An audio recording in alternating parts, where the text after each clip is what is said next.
মমতা বন্দ্যোপাধ্যায় বলছেন যত আমাকে ধমকাবে যত আমাকে চমকাবে তত আমার ভোট বাড়বে ইত্যাদি ইত্যাদি তাঁর বিভিন্ন কথা।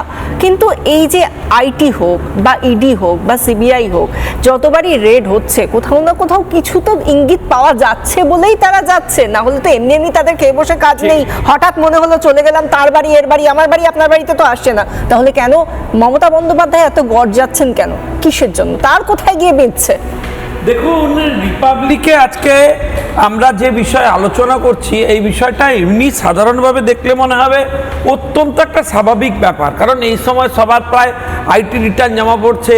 যারা ব্যবসায়ী তৃণমূল কংগ্রেসের, তিনি ব্যবসা করেন, হয়তো আইটি রিটার্নে কাগজপত্র ভুলভাল করেছেন, সেই জন্য এখন উত্তর দিতে পারেননি, তাই আইটি রেড করতে গেছে।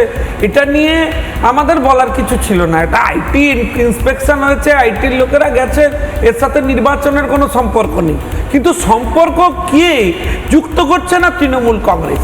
ঠাকুরঘরে কে না, আমি তো কলা খাইনি, কি দরকার ছিল?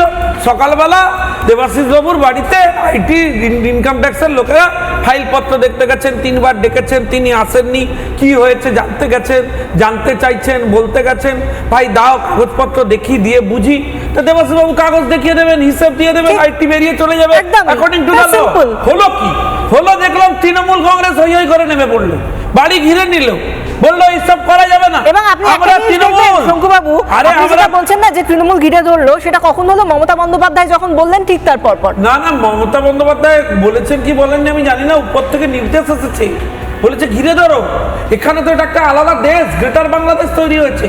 এখানে আমাদের চোরেরা নিশ্চিন্তে থাকবে, তারা চুরি ডাকাতি করবে, তারা হিসেব দেবে না, জনগণের টাকা নয়ছয় করবে। আমি জানি না এরপরে হচ্ছে আইনটি ইনকোয়ারি করে যদি কিছু না পায় বা যদি কিছু বেশি পেয়ে যায়, তখন নিশ্চয়ই এরপরে হচ্ছে ইডি আসবে, এনকোয়ারি হবে।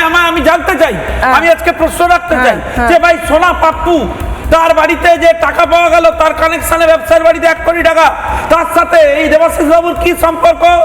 কেন খতিয়ে দেখা হবে না? কেন তদন্ত করা হবে না? কেন তৃণমূল কংগ্রেসের নেতারা তার বাড়ির সামনে গিয়ে আইটি অফিসারদের ঘিরে ধরবেন? তদন্ত প্রক্রিয়া বাধা দেওয়া হবে।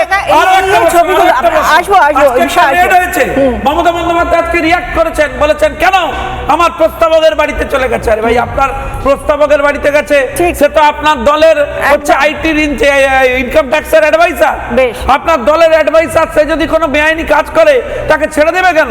তারপরে আপনি এখন, আমি তো শুনলাম উনি কলকাতায় ছিলেন না, হয়তো কলকাতায় থাকলে আজকে আমি দেখতাম যে মিরাজ স্যার বাড়িতে বা দেবাশিস কুমারের বাড়িতে ছুটে চলে যেতেন।